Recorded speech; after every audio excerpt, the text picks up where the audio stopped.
poder estaban concentrados en manos de unos pocos. La corrupción e injusticia eran moneda corriente.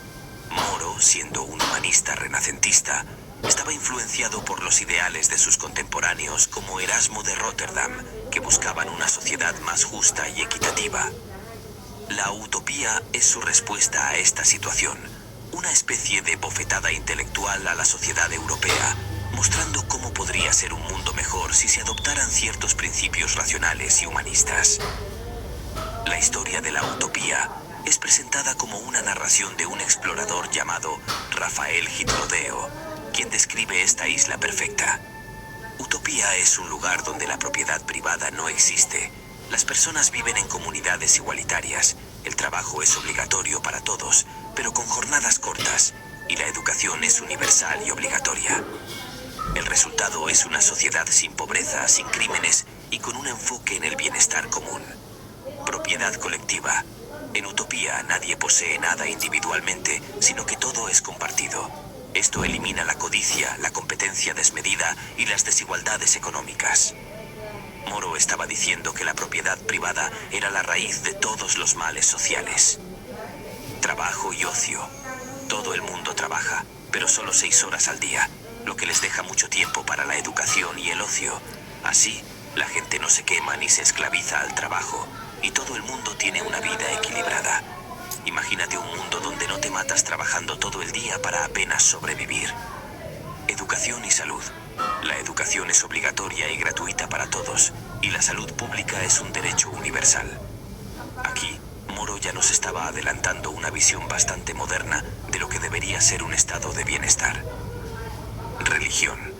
Aunque utopía es tolerante con todas las religiones, existe un fuerte sentido de religiosidad en la sociedad, aunque no está tan claro si es la religión como la conocemos, o más bien una especie de ética común compartida. ¿Tomás Moro realmente creía que una sociedad así era posible, o estaba usando la utopía como una herramienta de crítica social? Hay muchas interpretaciones, pero lo que está claro es que Moro estaba lanzando una crítica a las sociedades europeas de su tiempo. La obra se pregunta, en cierto modo, si es la codicia y la búsqueda de riqueza lo que arruina la sociedad. Al imaginar una comunidad sin propiedad privada, donde la riqueza no tiene sentido, Moro nos hace reflexionar sobre si nuestras instituciones y valores están realmente orientados hacia el bienestar colectivo o si simplemente perpetúan la injusticia. ¿Podría existir una sociedad sin propiedad privada como la describe Moro en la utopía? Es una pregunta complicada porque, aunque en teoría suena bien, en la práctica, la naturaleza humana y los desafíos logísticos hacen que sea difícil imaginar una sociedad completamente libre de posesiones personales.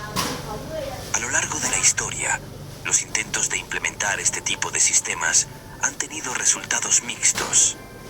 ¿Es posible conciliar la visión utópica de Moro con el mundo moderno?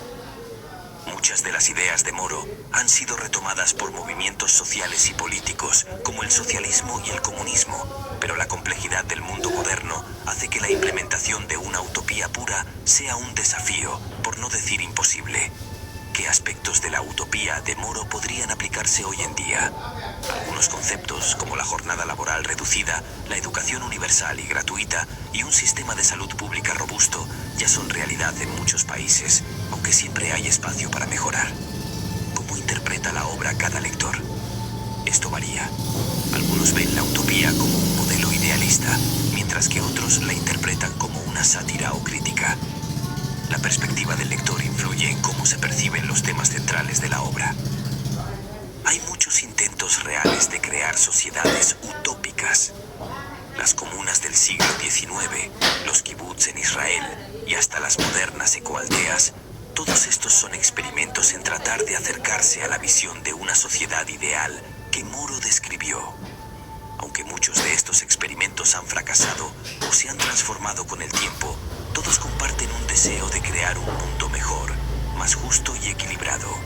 Algunos críticos argumentan que la obra es demasiado idealista y que ignora las complejidades de la naturaleza humana. Otros han señalado que la sociedad descrita por Moro podría ser percibida como demasiado autoritaria o incluso totalitaria, al imponer un sistema rígido y uniforme en el que todos deben conformarse. La utopía ha sido criticada por su falta de realismo. La idea de una sociedad donde no existe la propiedad privada y donde todos comparten igualitariamente los recursos puede sonar atractiva en teoría, pero en la práctica es difícil de implementar. La historia ha demostrado que los intentos de crear sociedades utópicas a menudo terminan en desastre, ya que la naturaleza humana tiende a resistirse a la uniformidad y al control total.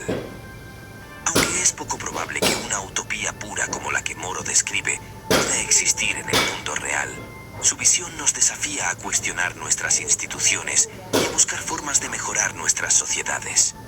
La obra nos recuerda que, aunque el ideal de una sociedad perfecta pueda ser inalcanzable, siempre vale la pena esforzarse por acercarse lo más posible a ese ideal. ¿Qué papel juega la propiedad privada en la crítica que hace Tomás Moro de la sociedad de su tiempo? ¿Cómo se refleja el pensamiento humanista del Renacimiento en la obra de Tomás Moro? ¿Qué desafíos enfrentan las sociedades modernas al intentar aplicar ideas utópicas? Con todo esto, la utopía es una invitación continua a imaginar, cuestionar y sobre todo aspirar a un mundo mejor, aunque sepamos que esa perfección, en el fondo, es un no lugar.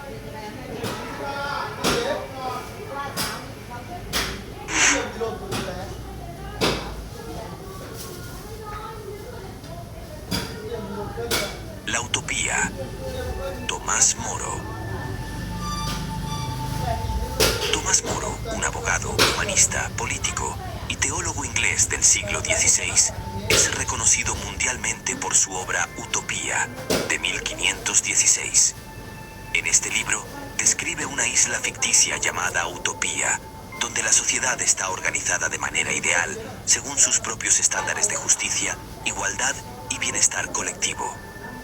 La palabra utopía, derivada del griego que significa no lugar, se ha convertido en sinónimo de cualquier sociedad o idea de perfección que, aunque deseable, parece inalcanzable en la realidad.